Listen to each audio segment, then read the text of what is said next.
Hello everyone, তো সবাই কেমন আছো জানিও। আজকে সকাল সকাল উঠে রান্নাঘরে চলে গেছিলাম রান্না করতে।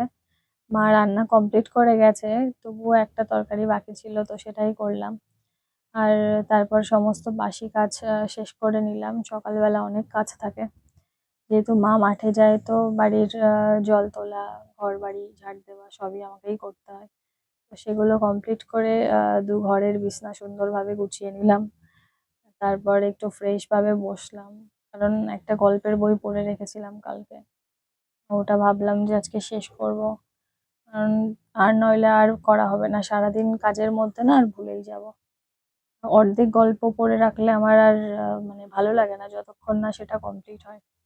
তারপর একটু মাইন্ডটা ফ্রেশ করার জন্য খেয়ে নিলাম চা। আর শীতকালে বেশ গরম গরম চা করে ভালোই লাগে খেতে। নর্মালি আমি খুব একটা চা খাই না। তো তারপর গেছিলাম বাবাকে ভাত দিতে। তো আজকে আমাদের জমিতে ধান বাঁধা হচ্ছে, তো প্রায় হয়েই গেছে। মামা আর বাবা বাঁধছিল।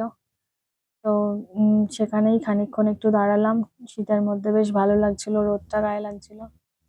আর 10টায় আবার ছিল পড়ানো, তো সেটাই পড়ানো কমপ্লিট করে নিলাম। আর আজকে মা উঠোন লেপছে বাড়ি এসে, কারণ ধান উঠবে যেহেতু।